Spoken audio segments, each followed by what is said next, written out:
So I want to talk about edges working with your plaster and why it's really important to have those clean edges, because when you don't, it just kind of makes things ambiguous when you look at them. So I'm working on this goose one right over here, and I have like a moon in the background, and here's the goose. And right now the edges are not really clear, and it makes it really confusing of what is in my foreground and what is in my background.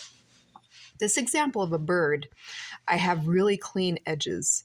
And when I have that clean edge, it makes it a lot more easy for me to visualize of, okay, we have a branch here, it's sitting in front of this background here, and this bird is sitting on top of this branch. Again, clean edges make it visually more understanding of what's going on in your picture. So I need to clean up this edge on the between the goose and the moon and all that stuff. So there's lots of different ways that you can do that. I like to use these little loop tools, especially the ones that are kind of shaped like a triangle. What I'm going to focus on is just going over there again and again and again, trying to clean up that edge into a very clean, sharp edge. So now I'm going to kind of go onto the side.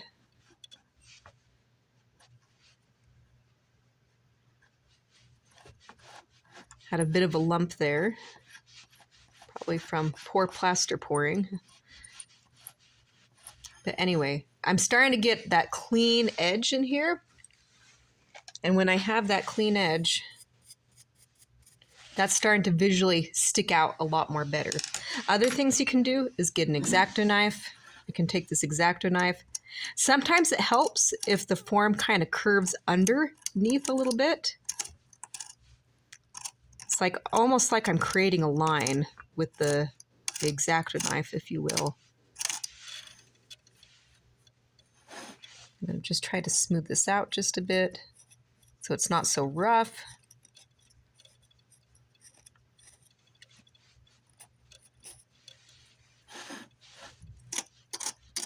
But that's another way you can do it.